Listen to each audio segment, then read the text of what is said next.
Jaya Pencegahan Rasuah Malaysia SPRM memandang serius isu dakwaan pihak berkuasa gagal menguatkuasakan undang-undang selain dikatakan menerima rasuah bagi melindungi aktiviti judi haram dan penjualan rokok seludup di Sungai Buloh, Selangor. Timbalan Ketua Pesuruhjaya Operasi SPRM, Datuk Seri Ahmad Khusairi Yahya berkata pihaknya akan memberikan tumpuan kepada pegawai dan anggota penguatkuasa yang disyaki menerima rasuah bagi melindungi premis perniagaan haram di sekitar kawasan itu. Dalam satu kenyataan, Datuk Seri Ahmad Khusairi berkata beliau telah menghubungi Pengarah Jabatan Integriti dan Pematuhan Standard JIPS Bukit Aman, Datuk Zamri Yahya siang tadi. Jelasnya, Datuk Zamri memaklumkan pihaknya akan mengambil tindakan tegas ke atas premis-premis perjudian termasuk mana-mana pegawai yang melindungi aktiviti perjudian terbabit kerana kesalahan berkenaan di bawah bidang kuasa PDRM. Pihak JIPS juga akan bekerjasama menyalurkan maklumat kepada SPRM jika ada pegawai ataupun anggota polis yang terlibat dikenal pasti. Masyarakat diminta untuk menyalurkan terus maklumat kepada SPRM dan tidak menghebahkan sesuatu isu ke dalam media sosial. Ini kerana ia tidak akan membantu sebarang proses siasatan, malah memberi peluang kepada pihak-pihak terlibat menghapuskan bukti yang ada. Baru-baru ini tular video yang mendakwa kegiatan perjudian dan penjualan rokok seludup berleluasa di Sungai Buloh tanpa tindakan daripada pihak berkuasa.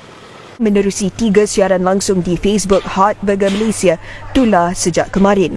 Bagaimanapun, Ketua Polis Daerah Sungai Buloh Superintendent Syafaatun Abu Bakar menafikan dakwaan itu dan berkata ia satu fitnah yang mendatangkan keresahan dalam kalangan masyarakat dan ia menjatuhkan reputasi PDRM. Dan kita pun dah ambil tindakan. Dan dalam tinjauan wartawan kami, Nurul Amalina Zainuddin ke lokasi yang tular itu siang tadi mendapati tiada lagi kelibat peniaga warga asing yang berniaga di tepi jalan. Malah beberapa struktur kedai yang didakwa milik peniaga asing juga sudah dirobohkan. Kebiasaannya terdapat kemah-kemah peniaga yang diletakkan di atas parkir seperti yang didedahkan dalam video Asri Janggut.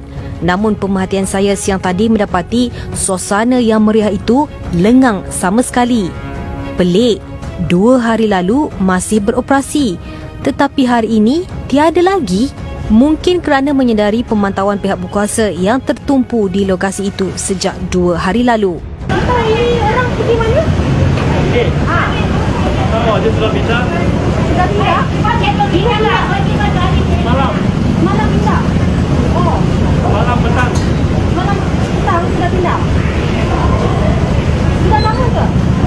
Aduh, hari dah. Tak, dia sudah lama ke? Agak lama. Apa, 1 tahun, 2 tahun? Aduh. Ya, 1 tahun, 2 tahun lah.